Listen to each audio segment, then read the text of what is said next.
What's up, guys? Today we're going to be looking at the third of the, I guess, legendary dragon dudes in the Pokemon TCG coming out in the black and white sets this summer. It is a mini set, so there's going to be one of every art for some reason, and it's going to be a lot of fun if you guys enjoy Gen 5 Unova. We're going to be looking at Kyurem EXA 230 HP water type Pokemon. I know there's no ice in the TCG. I'm really sorry. Um, and it does the exact same thing as its homies. Slash for 50 for two colorless, then two waters, and a colorless for 130. But the second effect is not 50 for each prize card. You thought it's actually 10 damage to each of your opponent's bench Pokemon for each prize card your opponent has taken. Now, I get it. The Shaman card is a big problem that stops bench damage, so you can't really do a lot of bench damage with this guy. But clearly, we can find a little bit of a solution if we can kill the Shaman. So we're going to watch a little bit of a gameplay video, see a deck list. Again, this is all early deck list and everything, so this is just for you guys to get an idea of how you might want to play it, to check it out and stuff like that. Please, if you like the content, let me know. Like and subscribe, all that good jazz. We're going to jump into it. Hope you guys are having a good day. I skipped way too far ahead. All right, cool. We've got the list here. It looks like a pretty typical Frostlass build. We're going for the Frostlass Monkey Dory build with the Kyurem as a pretty much backup here, using the trolley to set up our board pretty quickly. Crispin to power up our guys, the Monkey Dory and the Kyurem powered up at the same time. We have a Totodile to use Big Bite to basically just stall for a couple turns if we need to. Looks like they're going for the Totodile over something like Maractus, just because it's a water type. It doesn't have to retreat. Like maybe it's slightly better because it's water type. Yeah, the 2 retreat of Maractus is probably a problem. Yeah, 4 gear, I like that a lot. Very consistent. 3 counter catcher, no boss. A little bit intriguing. I think I'd probably at least even play 1 boss if I was playing this deck. 2 counter gain is also pretty intriguing. I feel like we're going to be playing from behind, so it makes a lot of sense. Balloon also pretty good to retreat our Glalie or our Kyurem. Shaman, 2 Badoos. Everything makes sense to me in this list. I actually like it quite a bit. The Prism is unique as well, just because it does act as the dark that's needed for Monkey Dory or the water that's needed for Kyurem. So without further ado, I'm down to just jump right into it. Let's get some gameplay going. I mean, it's basically just like if you're used to like playing Grimmsnarl or whatever, you've like seen this version of the deck so far. It's just eliminating all those Grimmsnarl cards in favor of more like play from behind comeback cards. We're up against Raging Bolt, which should be a very tricky matchup, low key. If it is set up, we're just going to discard the Latias here, indicating that we don't want to get trapped by Big Bite here. One of the best win conditions against Raging Bolt is that you can trap a Pokemon. That's why Maractus is very popular right now in the current TCG, just because Raging Bolt is one of the few decks that doesn't have a lot of ways to retreat out of the active. It has its Prime Catcher, and that's realistically it to move. So if you can go ahead and trap something, you basically have infinite time to just gut their board as you please. This is a great start from Raging Bolt. Like, Jesus Christ. We've got all the owls up and running. We've got a Baby Bolt with an energy on top. This is where getting Shaman is really important. But there's the Arven for the trolley, exactly as expected. We're going to basically Badoo. We're going to get the entire gang out here. This is like a pretty reasonable setup. I think we need to attack with Kyurem until the later part of the game. So we're going to go ahead and do this and Evo up our board. Just getting a Frostlass up and running. This against the Bolt matchup, getting heavy Frostlass is quite important just because that damage like stacks up really quickly. Especially if playing the Owl engine. And if you can't really like take a pot shot on something on the bench or like take a couple of free prizes because like the Bolt itself is very difficult to knock out, you're in a lot of trouble. So you kind of need to like rely on not like a cheap shot, I guess is the best way to put it, but you need to rely on like your Frostlass damage ticking pretty reliably. So losing 1 Frostlass here is actually really unfortunate. But look, the ticks come through. The damage is adding up pretty quickly. Vesseling out for Dark is really good here. I'm down to reestablish another. Oh, we're just going to bench another Badoo. That's also fine, I guess. We have Air Balloon, so it's not bad. CC up the Squawk is fine. I think CCing up a Noctowl is also completely fine. The Latias is discarded, so you know you can't get it back with a Stretcher.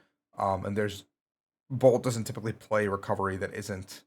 Wait, what? Why is this Hoot taking? Oh no, we moved 20 here. I was like, this Hoot doesn't have an ability. Unless no, it doesn't have an ability. So I'm just tripping. We're gonna go ahead and invest Crispin, attach to the active. Teal Dance for 1 as well. Teal Dance again. We're chaining. And then we're gonna go into the Baby Bolt and take out another prize. This is also where it gets really scary because like you're losing prize cards pretty quickly, while the ticks are happening. So like this granted, this like Fan Rotom is completely free to take out at some point in the game. We're gonna have to chain Ionos once again. A second Frostlass would be really good if we can get that down. But now that we have double Monkey Dory established, we have like kind of free lay of the land because now we just take out this Hoot Hoot this turn, eliminate one of our opponent's potential threats. We get to keep some damage on our board as well. We have Shaman that racks damage up. We have a lot of cards that rack up damage, and we have to keep chaining Badoo. Now, this is kind of the crucial turn. Bolt's going to take a free prize here, but then we can kind of get ahead because we're basically threatening, like this Rotom is going to die coming back into our opponent's turn. Fan Rotom, sorry, so we can go down to 4 prize cards here. And then we can kind of go on the offensive a little bit by chasing some of these owls on the bench. Like this Hoot Hoot, that's at 70 HP, is I think one of the best targets for us to chase down here, just because it is, quite good. Or we can just go after Squawkabilly or Teal Mask here. Teal Mask has 60 on it. If we had a second Frost, it would be a lot easier, obviously. Third Monkey Dory is looks what we're just going for. Just establishing our whole gang down to just move a bunch of damage onto the board. We basically get to move 90 each turn now. Looks like we're just going for the Squawk, trying to take the free prize card off the board before our opponent can bump Stadium. A little bit of an intriguing decision that we didn't commit fully to Squawk.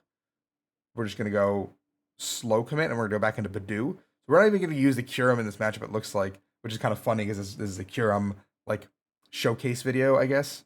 The damage is going to rack up once again. There goes the Fan Rotom.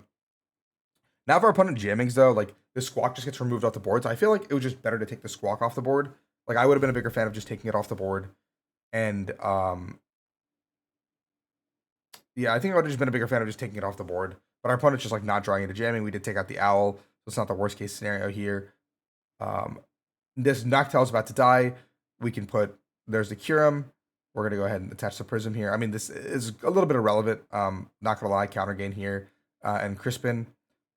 Looks like, I mean, this attack will close out the game because we will be able to, just looking at the board, we'll be able to take, this gets knocked out, this gets knocked out, and we're going to move damage counters here to knock this out as well. So we actually just clean up the whole board with just a single attack, which I do like having this option at the end of the game because we do need something to clean out the game as well. And we're also, I mean, obviously knocking out the active. So we're taking 1, 2, 3, 4, 5 if we need to this turn.